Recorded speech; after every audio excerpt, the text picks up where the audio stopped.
Good.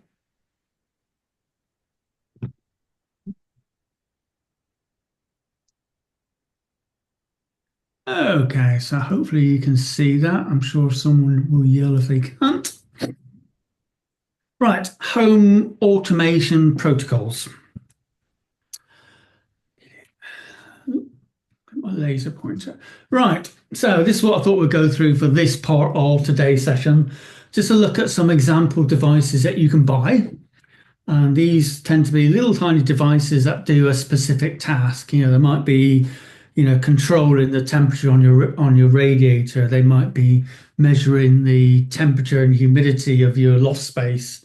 They could be detecting whether your window is open and closed, and so on and so forth. Now we're going to look at the 7-layer OSI model that's often used in computing to describe how networks work. Some comparisons of specific device types. A quick look at what it looks like in Home Assistant. And then after that, we'll pass straight over to Peter, who'll talk about drill down into Tuya devices. So this is some devices that you can go and buy and plug into your home automation network. So this is a smart switch.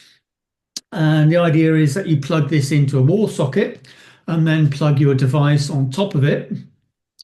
And then you can usually, turn that device on and off, using an app on your phone or, voice commands or whatever you might be doing. But they'll also typically measure power consumptions of devices. And I've actually been using a lot of these recently to try and figure out what's draining the power at my home network. This particular one, you'll see that it's tagged as a Wi-Fi device. Okay, here's another one. This is a little LED matrix to display messages. This particular one is a Bluetooth device, and it connects to your Bluetooth on your phone by default. This one here, I know the picture's not brilliant, but this is a light switch. And so it's a one-gang light switch. You can press it to signal to your Home Assistant to do something, probably turn on your lights. And this is a Zigbee device. And here's some window sensors to detect whether you've got windows or doors open. They come in two parts. I think the little one's usually just a magnet of some sort. And the bigger part is, got a read relay on it and something. And this one here is tagged as matter. Nope. And then the last one I've got down here is this is a smart dimmer. I think these are receivers. So you'd use something like this on the wall, and this would receive and dim your light bulbs. And this is a Z-Wave device. So the market for these home automation devices is a bit, pulling your hair out sometimes because you get these so many different protocols. So what I want to do is just to briefly describe what these two protocols are and a summary. So 7-layer OSI model, and this is very commonly used to articulate and describe how networking works. And in fact, this actually translates to software. So if you're writing some code to interface to a network, you'll be writing code at these sort of levels. So the bottom layer, layer 1, is the physical layer. And that might be wireless transmissions. It could be a cable. It could be a fiber, something like that. And layer 2 is called the data link. And that's about identifying one or more nodes on your network so they can at least start to communicate with each other. And then you've got the network, which is about passing messages from one node on your network to another node on your network. And you might have, physical devices at home that are doing this network, routers and Wi-Fi hubs and so on. And then we have a transport layer, which is a way to transmit data between points on your network. And then we have a session layer, which is about making separate data packets on your network combined together to make one meaningful connection from, two devices. And presentation is about displaying the data that's come up from the session layer in various ways. It might be, including compression and character encoding and that sort of stuff. And at the very high level, we've got an application layer, which is, applications running on your device, such as a, web browser or, an app on your phone or whatever it might be. Now, if we do that again, nice pretty colors, took me a long time to draw that up. Um, um, so let's have an example just to kind of see what these sum layers get used for. So let's say on our desktop, we've got our web browser, Firefox or Chrome or whatever it might be. And then on the other side of the world, we've got a web server, say google.com that we want to connect to. Now, somehow, you want to type in a URL into your web browser, and then your web browser goes to the remote web server and fetches the data back, and then you display it. So web browsing servers actually work on the top three layers of the OSI model.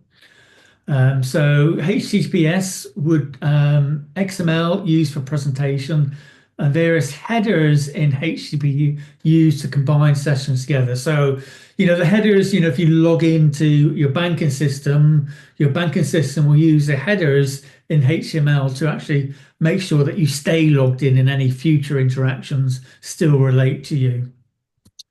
And going down into the transport layer, web browsers use TCP, Transmission Control Protocol, which is built on Internet Protocol.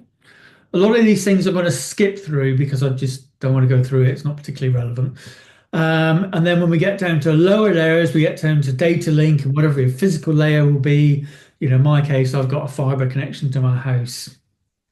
And then, of course, on the other end of the web server, we got all sorts of implementations in these different layers.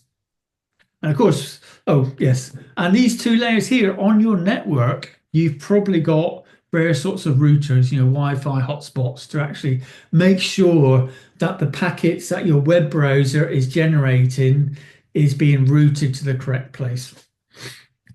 And of course, what you end up doing is from your web browser, you want to connect to the web server. But you're actually going through all these different 7-layer to get the tasks done. So that's it in a quick nutshell. So what do these home automation devices, how do they work on these layers? Well, the first type of home automation device is usually labeled as a Wi-Fi device. And they'll usually use a wireless for the physical layer, and we'll do all the various Wi-Fi protocols. They'll pretty much always be the old style IP version 4 and using TCP or UDP on transport layer.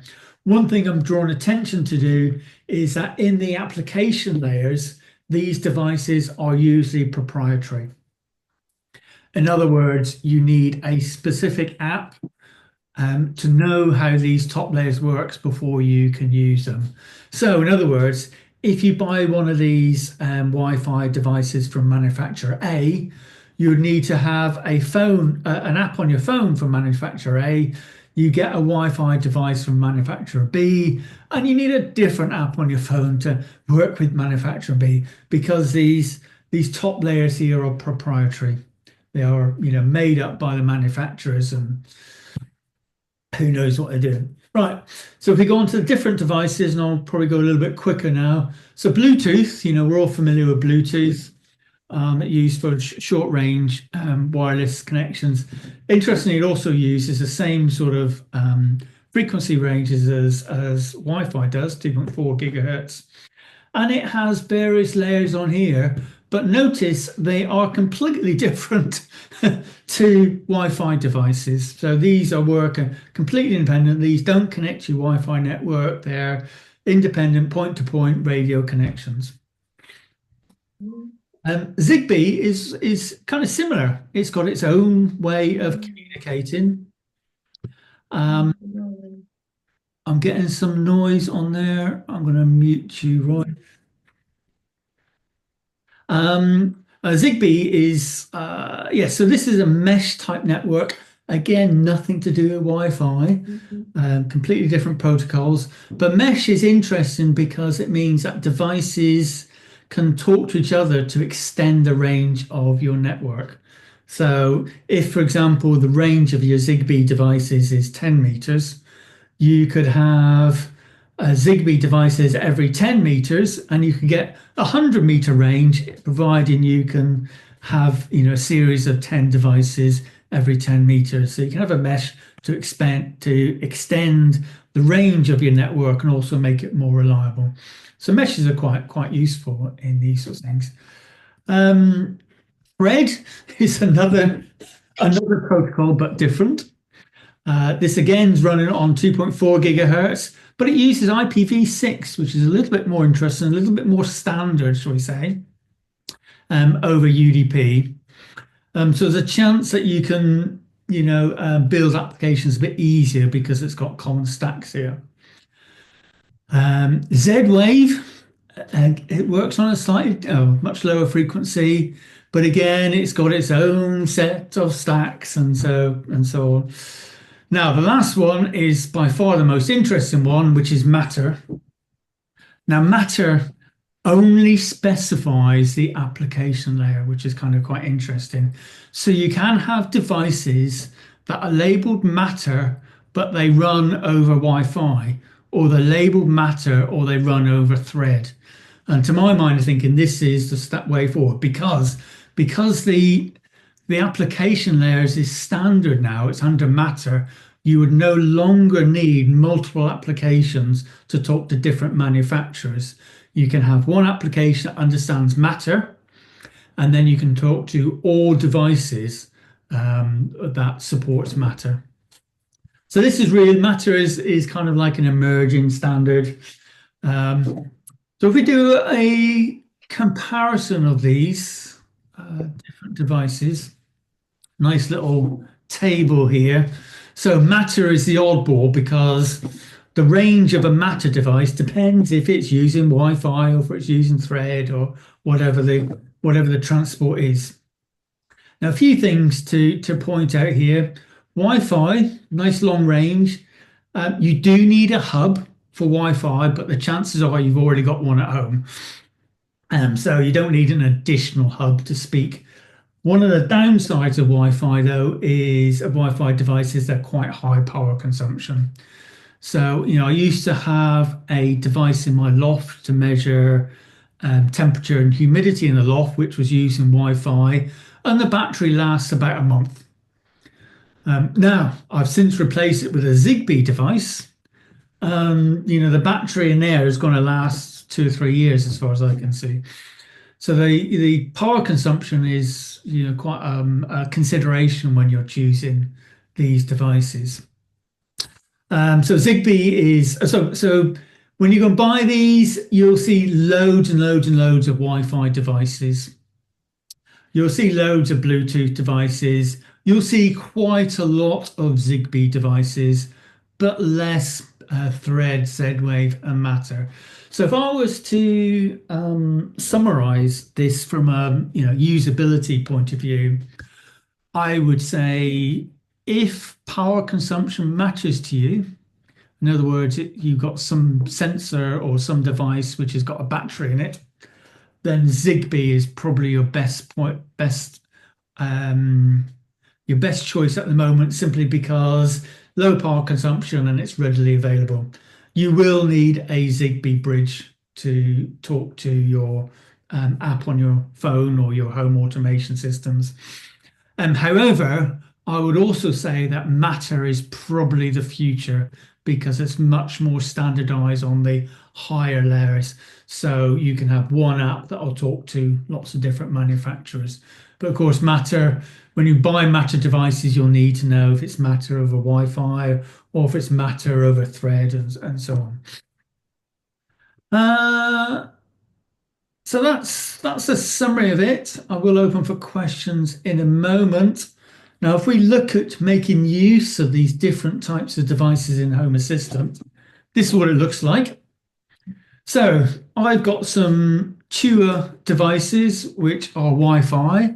So because it's got a proprietary Wi-Fi stack, I got a proprietary, a Tuya specific add-on into my Home Assistant that knows the protocol, the Wi-Fi protocol. And I've got a few devices on my network for Tuya. I've got SmartThings device, which is a different manufacturer, still Wi-Fi, but it's got proprietary stack in there, so you need a different application to talk to it. It gets a bit frustrating after a while with Wi-Fi.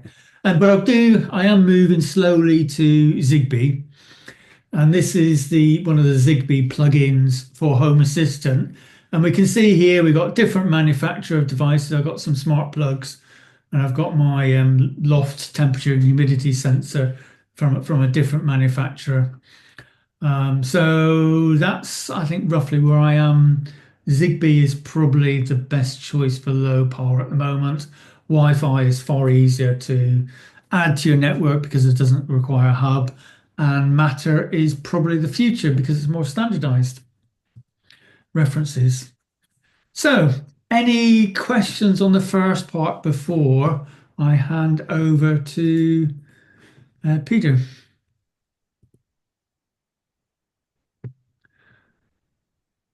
Hang on.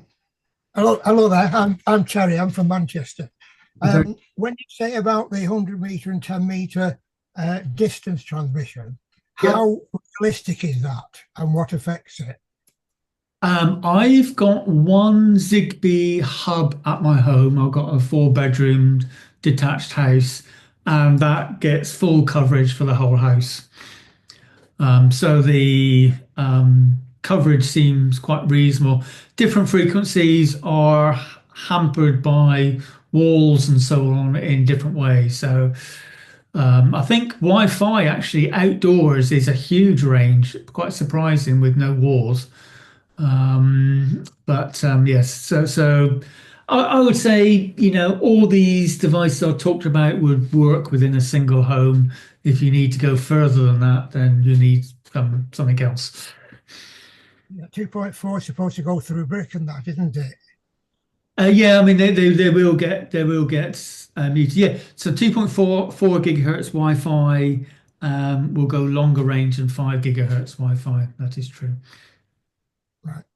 So you would say if the Zigbee 10 meters, you are talking about 10 meters, not 5 or 6 or anything. Yeah, Yeah. I mean, I would say, I don't have much problems. I've got a fairly modernist house. It's not built of granite or anything.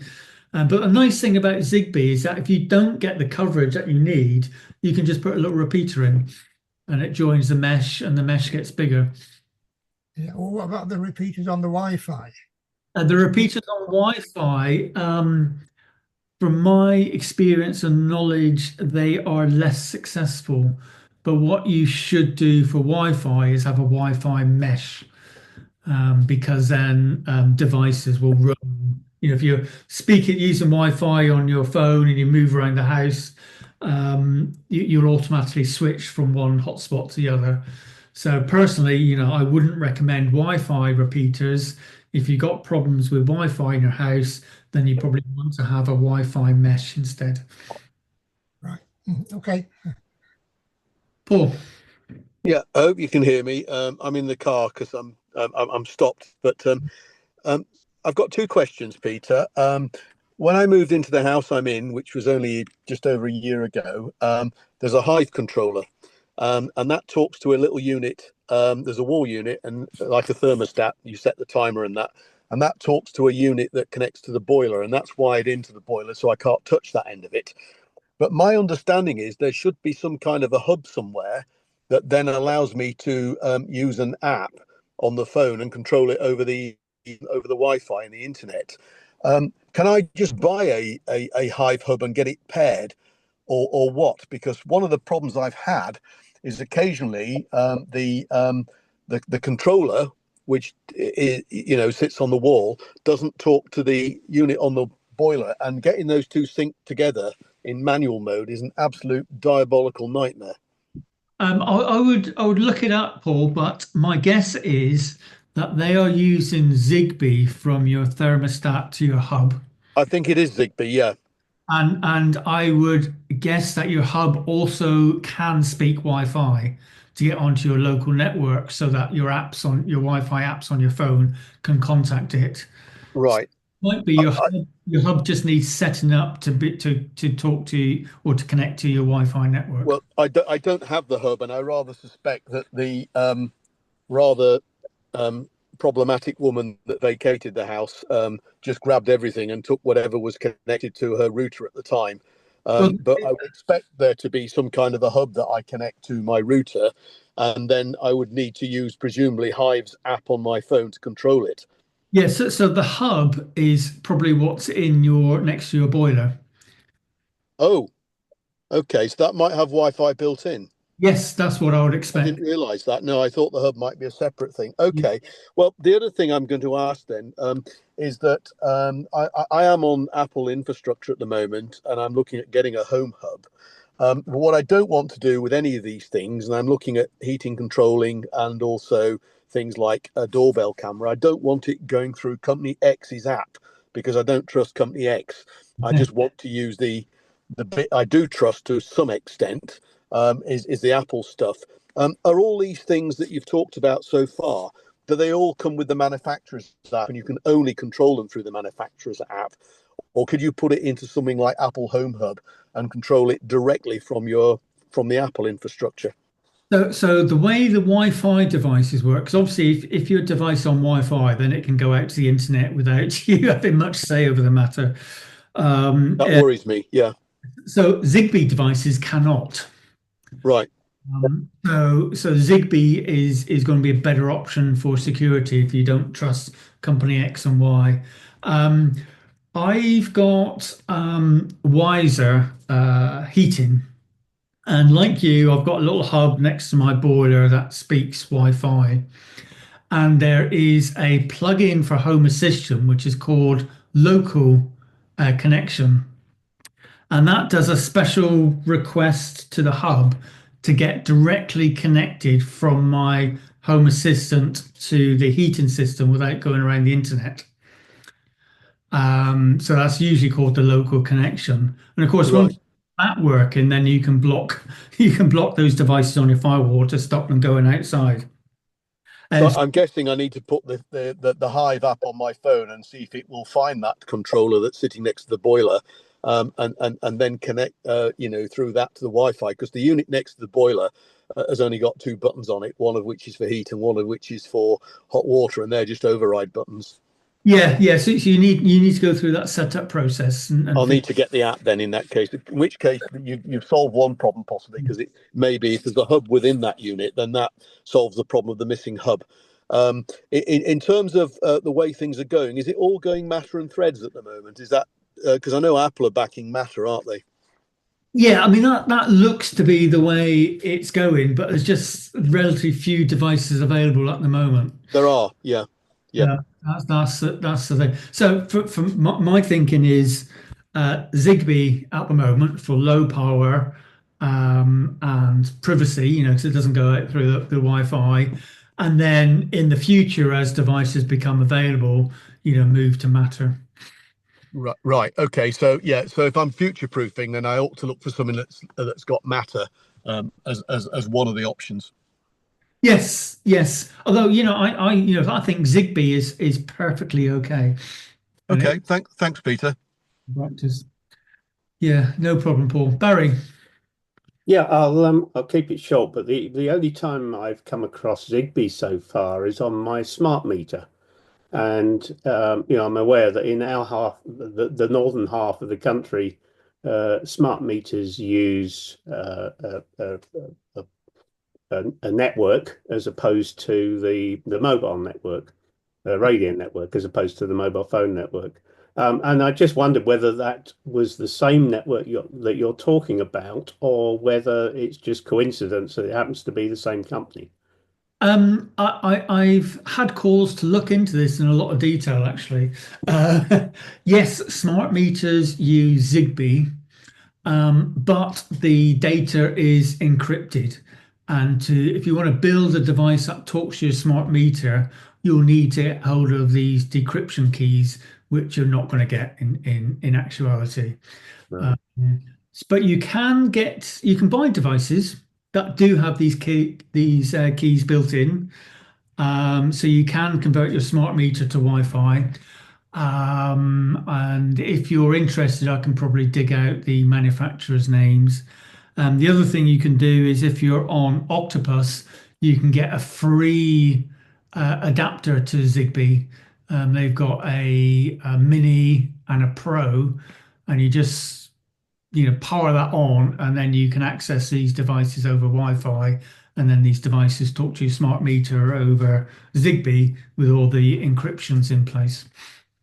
Okay, that's interesting. I mean, sadly, my meter is not talking to anything at the moment because of the area we live in, and so that's a bit of an issue. My smart meter isn't very smart at all, but hopefully, someday we'll get connected, and that will be of more interest. Yeah. All right. Any other points before Peter kicks off? Yeah, could I just ask, if you're going to change from Wi-Fi to Zigbee, what would be your procedure? What you do is you buy a Zigbee hub, and that converts Wi-Fi to Zigbee, and then you register your devices to the hub, and then they're available to your desktop PC and other devices on your Wi-Fi network. Well, if you're going to go from Zigbee through Wi-Fi, that's what the hub does for you. It converts Zigbee to Wi-Fi. so you're not going through the Wi-Fi. I wonder if that would limit it if you're going through Wi-Fi to the hub, to the router. No, I mean, if you're going to put Zigbee in your house, then you have to have a hub that manages the Zigbee network. And I've got two actually. So I've got a hub that comes with my heating system, and there's a little box, and you plug it in, it registers itself to Wi-Fi, and all your bulbs on your radiators register with the hub, and then you can use the app to control your heating. Yeah, And I've also got a little USB connection that plugs into my home automation, and that enables my home automation to access Zigbee devices on the network, and that acts as a hub. so if your device is going through Zigbee and then through Wi-Fi, Yes. why is it faster than going straight through the Wi-Fi? I've not mentioned anything about speed. Zigbee is a relatively slow protocol, really. What I talked about is power consumption on these devices, because Zigbee is lower power than Wi-Fi. Batteries on these devices will last far longer. I'd like to say something here. The amount of data that you move in home automation is trivial, except for cameras. You must understand very simply, we're talking about maybe a few hundred bytes of information max. So it's not as though we're talking about really, and what's more, the timing doesn't have to be that accurate. You're not talking about millisecond timing, you're talking about seconds or maybe 5 second, 10-second timing. It's good enough for what you want to do. So there we are. All right, do you want to kick off then, Pete, on the Okay, fine. I'll make myself.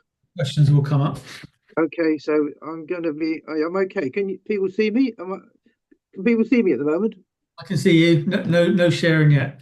No sharing it. I'm not just sharing it. I want to show you something, because just to kick off on the key issue, I'm holding up. This is a Zigbee repeater.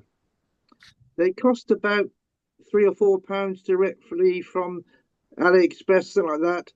You've got to maybe pay postage. Postage is free over £8, but these things just run off on a normal USB type A 5-volt power supply. I'll talk about it a bit later on. And one other thing I'll pick up here, which you've got here, this is the size of the most up-to-date Zigbee repeater. Now, this doesn't just handle Zigbee, it handles Matter. Obviously has a Wi-Fi connection. You can see, if I hold it, you can see this happens to be a wired connection, because I believe in wired connections for these type of devices. But these are quite expensive. They come at 25 quid a shot. They're going to come down in price quite quickly, I suspect. Okay, I'm going to do some sharing now. And I'm going to talk about, okay, share now. Share screen. There's the screen. Start now. Okay, move across. Move across one. Get this here. Can everybody see the title page of the presentation, please, in yellow? Yep, looks good, Pete. Okay, good. Okay. Tuya, I stumbled across it by accident. I should make someone asked a question. I think, what does it stand for? I've no idea. The thing to bear in mind is Tuya is pretty widespread in China, and it is not. They don't make things. They just provide infrastructure for all these huge number of companies in China who produce electronic gadgets, and they make their gadgets compatible with Tuya. So whenever I buy anything, I usually look for Tuya as a compatible one. There are other people out there, Xiaomi, you've probably heard of Xiaomi. They make devices, they're pretty good actually, but they're not as widespread as Tuya. And there's also another company called Sonoff or iTear. They also make devices, they're pretty good. But each of these companies try and lock you into a certain extent. The benefit of Tuya, they do go above most of these companies. Right, I'm going to move on to the next slide. Okay, a bit about the presentation. My main motive for doing this home automation stuff is partly have fun. I started a lot of it in lockdown when I had nothing else to do much, but it's really part of my wider strategy of reducing my carbon footprint. Peter's covered the communication stacks, and I'm only giving my implementation of them because it might be interesting to you. There are loads of ways of doing these smart home systems. Let's be clear about that. And as Peter's made very clear, there's a whole bunch of proprietary protocols you've got to think about and consider when you're buying these things, and whether they're part of your overall strategy. I'd recommend very strongly, if you're doing a home automation system, to think very carefully, or smart home, think very carefully about your strategy. This stuff may be interesting to you. You live and learn. That's the point. That's the point of these sessions Peter has, is to think. Now, I'd like the presentation to be a few questions at the end and comments after the presentation. But if I haven't made anything clear during the presentation, if I confused you, please say I don't understand it. Okay. I'm going to concentrate on Tuya, but also I'm going to talk about Google Assistant and the interplay between these two systems. Okay, so the structure of the presentation, session is a presentation, questions, an attempt at demonstration. That's where I keep my fingers crossed, and then more questions, okay? Right. Peter's made it clear in his presentation about the network, the importance of the network. And here's my network. Now, if you look at this here, I'm assuming this is obviously my router here. The blue thing is my router. Okay, that goes to the network. And then I've got my firewall there in between the thing. And then I go into a switch. Now, it's purely a dumb switch. It's an Ethernet switch. If you look across the central line of this slide, I have got an Ethernet backbone. And I use Ethernet because I trust the wiring. Okay, it's a bit more work to put the wiring in, but I trust wiring a bit more than I do wireless in general.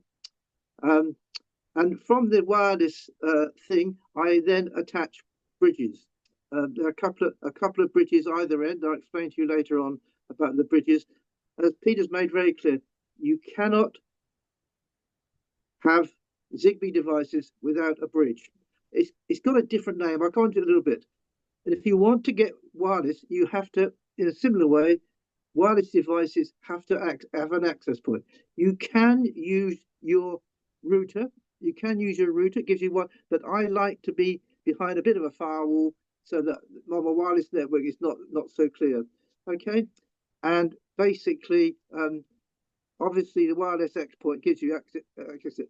The other thing is about a lot of things I do. I've got a mobile client up here. A mobile client, I can get my network from wherever I like.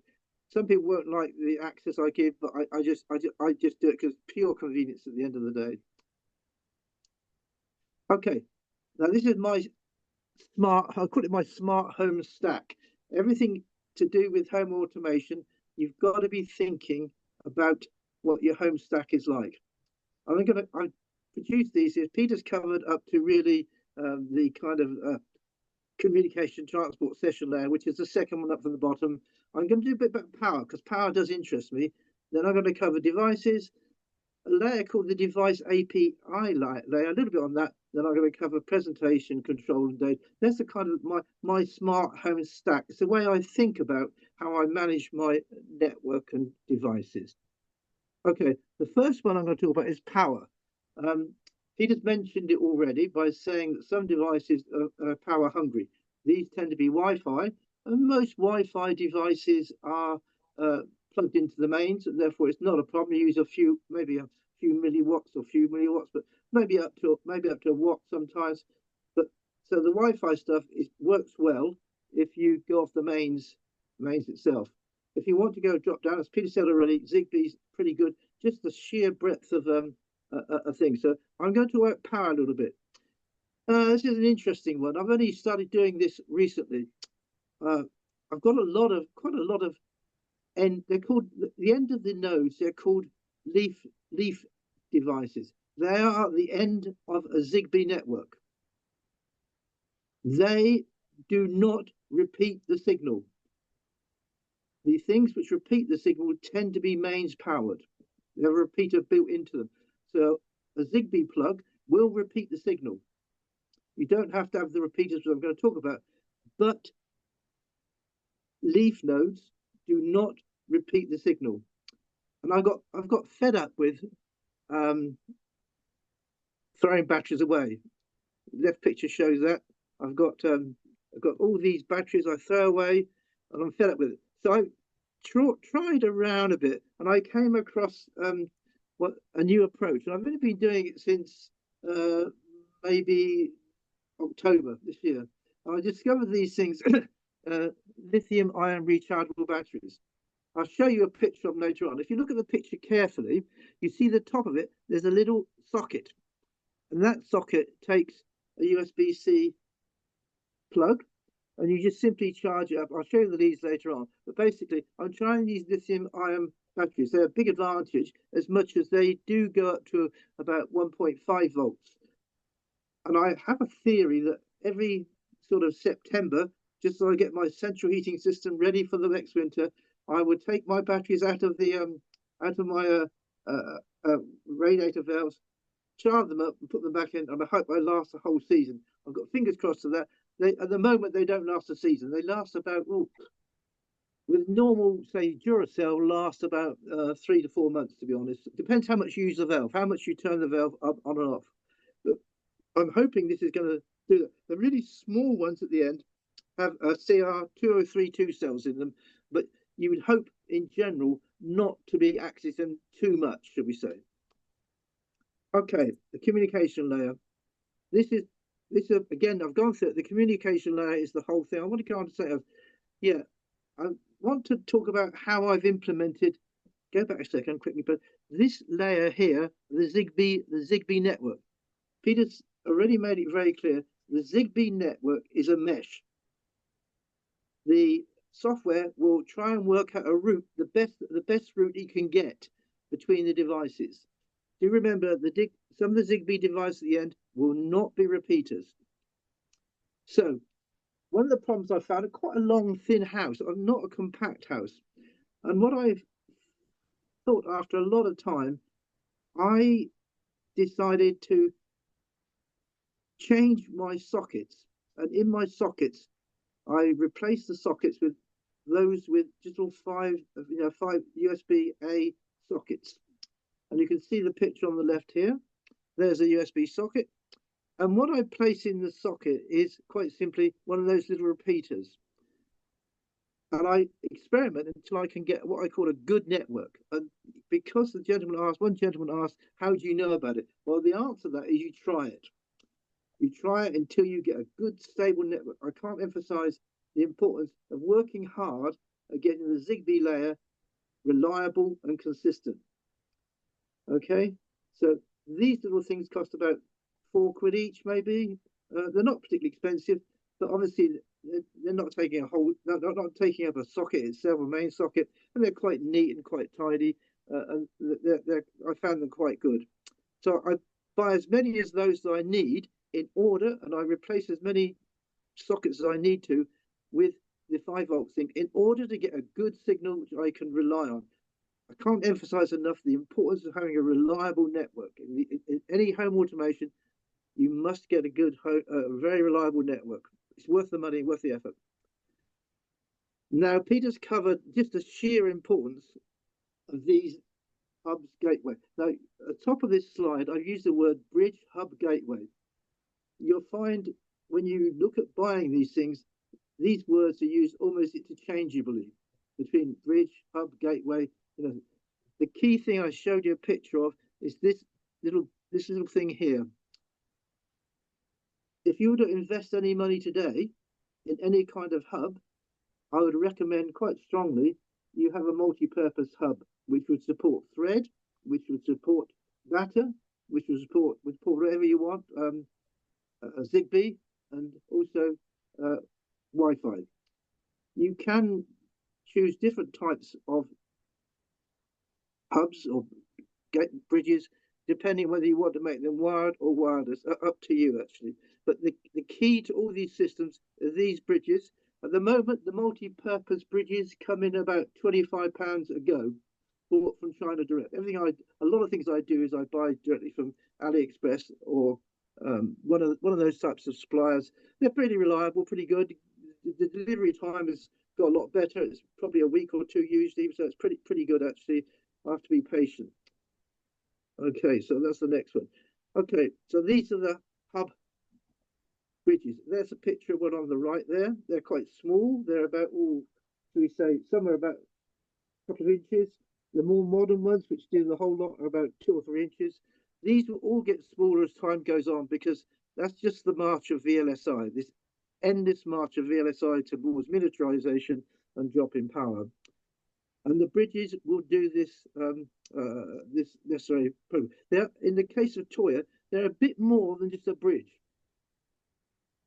With Tuya, the same as Home Assistant, you can do local control, which means you don't go off to the Tuya in the cloud, the Tuya in the cloud. They can be executed locally, which means they're executed faster. And in theory, you don't need to have access to the internet. I haven't tried that. I haven't tried switching off and doing it. But that's what, if you're going to buy anything, it costs a bit more. You can buy the original ones. They're coming in about £10 now, so they're quite cheap.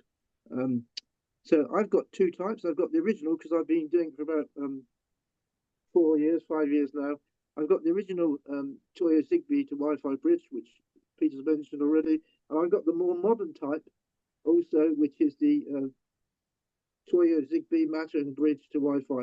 And I got that from Moe's, and I'll show you that later on. Okay, and I'll do a bit about devices. I've made the point already. These devices are not heavy traffic item. There's not I call it real time. When I think about real time, because of my career, real time is milliseconds to me, or even microseconds. There's no need for anything here much to be in that kind of speed. I'm going to concentrate on something which I'm going back to my point, which was to say I'm doing this because of trying to cut down my carbon footprint. So seems to be a major reason for trying to understand how I can cut down my use of fossil fuels. And the example I'm going to give of a Zigbee device is a radiator valve. Basically, the radiator valves are thermostatic valves. They replace the thermostatic valves that you've probably got on your radiators already. It's Zigbee, a lot of them. Not all of them. Some are Z-Wave as well. It depends what you're buying. But you need 2 AA batteries, and my target is to get them to last a year. They have a small microprocessor offering them. They can actually, in theory, operate independently of the network. I've never done that because I always wanted central control to try and work out how I could optimize my use of gas. And inside these valves, a little processor in there, and these are the things you can control. I don't spend a lot of time on it, but you've got a way of locking it so nobody can fiddle around with it. Because they do have an interface where you can press the button on it and change everything. It's really fiddly stuff. I hate it. You can calibrate the temperature, which you can say that temperature doesn't match whatever you think it's in. But you got a whole bunch of things here which you can control. I never touch any of them, to be honest, but these little thermostatic valves have all this capability in them. I want to move up to the next level, which Peter's mentioned. It's almost certainly going to be proprietary. And I call this the device API layer. I don't have a lot of experience. I've got a limited amount of experience of using these APIs because I try as far as possible to buy things off the shelf and plug them and get them to work. I've got limited. These are always proprietary at the moment, most of the time. Matter is not established enough to be that even there. And they use, in order to get at these devices, you tend to have to use some sort of HTTPS to get at them. And my experience so far, because the Tuya do offer this interface, which you can get the key to do it, and get your device. I've used a Pi and Python, and I've accessed Tuya cloud service to get data. I've only used this. I've never used it for control. I've used it for data capture. So I can't say a lot about it because I really can't pretend that I'm on top of this one at all. Presentation. Now this is an interesting one. It gets a little bit interesting because I've got two lots of presentation to worry about. I use two applications to manage or control my network. There's a Tuya Android app which comes free. You just download it, and I also use the Google Home app and voice control, so I can control all my devices pretty much by either the screen from the Android app, or the screen from Google Home, or the voice control from Google Home. And they play together pretty well most of the time. And I'll do a demonstration hopefully later on. That's the presentation layer. And I just a quick presentation here. Using the Tuya app, this is what the valve looks like. You can see it's got temperature, the target temperature. It's got a little thermostat in there which shows you the current temperature is 12 degrees. And the figures here are 0 means the valve is closed essentially. Because the current temperature is 12 degrees, the target temperature is 8 degrees, then obviously the valve doesn't need to be open. And the same thing for the other side, Google Home, very similar sort of presentation. 8 degrees is the target temperature, and the 12 degrees is the existing temperature. You've got other ways, you've got much more control in the Tuya app to control those individual parameters than you have in Google Home. So the Tuya gives a much more precise control of the device if you want it. Google Home just provides a pretty basic thing of telling what the temperature is at the moment and what you can set it to. Control, okay. Well, there are two ways I can control my devices.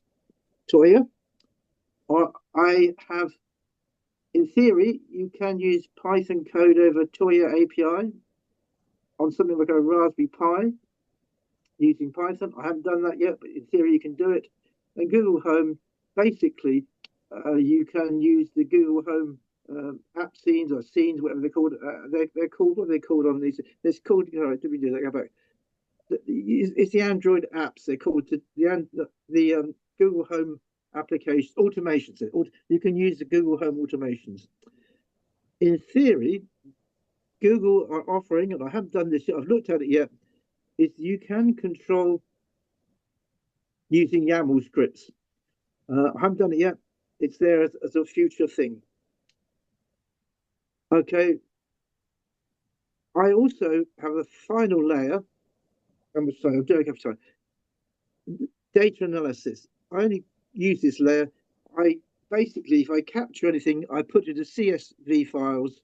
You can get these directly from email from some of the Tuya devices, or you can get the data using the Tuya API, using Pi to drop down deeper and use a Tuya API or potentially API. So you can grab the stuff on a Pi using Python, and I write them to a CSV file, to a plain text file in CSV format. Then I take it into Excel and play with it at that point in time. Because I'm never sure what I'm going to do, to be honest with you. I just collect the information. Okay, we're going to go on now for a bit of breath. First part of the presentation's over now. and then we're going to try and do some fingers crossed of demonstration if I can. So if we at the moment, if we can when we get there, you can turn the recording before I start the next bit, Peter, because I'm never sure I'm going to display it on the screen. So I want to warm that. Okay, let me just stop. Let me escape from here. Okay, let me come out of sharing if I can.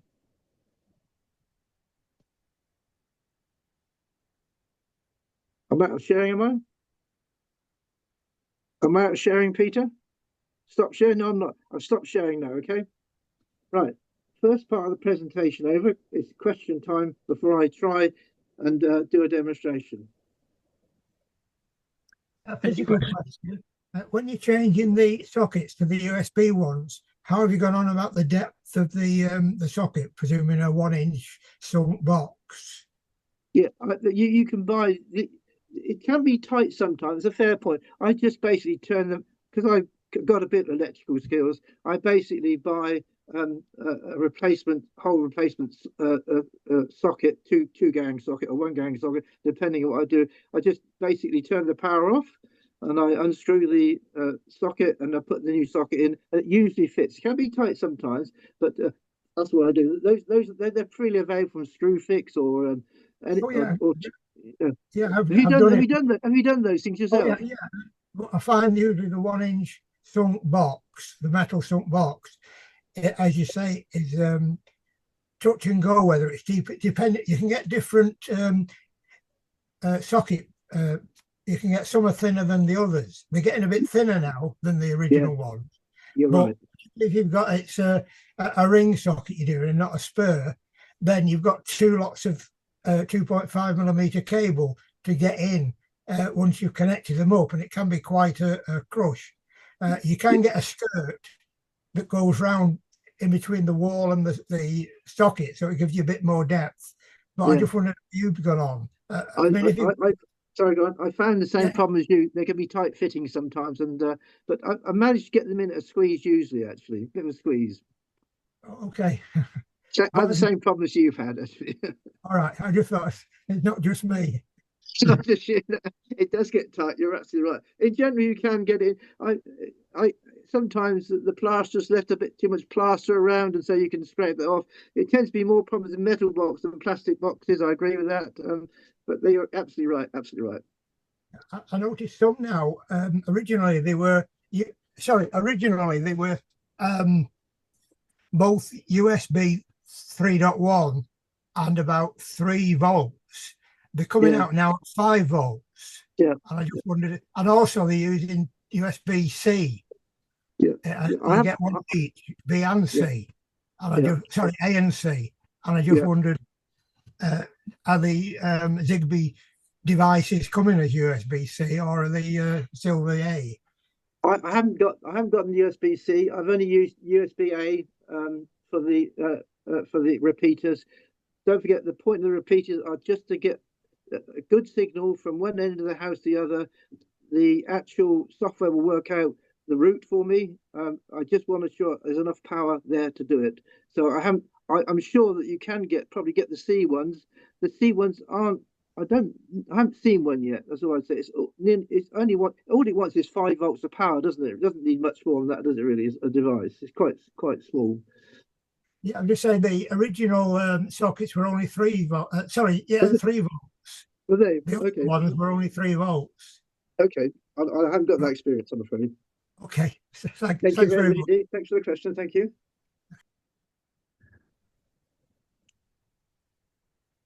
Peter, you there? Yeah. I'll just wait and see if there's any more questions. Are there any more questions? Or I try and attempt. I've got one actually, Peter. Okay, good. You talked about using Python scripts and that. So why don't you use something like Home Assistant? I did try and use it, and it took over everything. All of a sudden, I lost control of my network. I tried Home Assistant. It must have been about 3 or 4 years ago, and it just wanted to control everything as far as I was concerned. It tried, and it didn't give me a chance. It just came and said, it's my network. I'm going to take over. And I said, I don't like this. I like to be in control of my network. And Tuya managed. And Tuya's a lot cheaper. The Home Assistant now we're looking at if you buy a green box, you look at 100 quid. You've got to buy a Raspberry Pi. You've obviously got to run. You've got to run an MQTT broker, which it gets more involved, in my opinion. To really, but if you buy, I guess if you buy one of these green boxes, which are about 100 quid, aren't they now? That would be an alternative route you could think about. But then you still got to make sure that there's whenever you buy a device, you've got to make sure you've got a Zigbee to MQTT support for that device. Yeah, the Home Assistant is much better now. It's got Zigbee a standard in there, and Zigbee and Matter is enabled by default without the QTT stuff. But the other thing about Home Assistant, I quite like the way Tuya plays with Google Home. When we do my demonstration, we'll see that if you want to run Google Home, you've got to pay some cash for it now. Was it $5 a month? Is it, or £5 a month? I can't remember what it is. But I like the ease because it makes it easier for one's partner. You know, if she can talk to it, then life's a bit easier for her. So I quite like Home Assistant as an interface as well. Plus the fact is it's getting clever all the time. Well, they got Gemini in it as well. It's getting better at realizing what you're saying. It's the momentum's there, Peter, at the moment. So I would say anything I do, I would want to have the ability to use a voice input, and it's going to be very hard to compete with either Apple or Amazon or Google on a voice device, in my opinion. Funny you should say that, Peter, because Home Assistant have just announced their voice management system, which is all local. So no, Paul will be happy. So the voice will work without a connection to an external company. Yeah, I understand that, but you are talking about a lot of software to compete with there, a lot of software, and to work reliably. The other thing is that these devices, the small devices, you can get them 15 quid a pop again. So it's comes to volume and manufacturing. I don't know. I might look at Home Assistant again, but as I say, 4 years ago it was a bit bossy. Okay. Any other questions for Peter before he goes on to his demo? No. Okay. Can we stop recording now, if we could, in case I display something I don't want to display? Okay.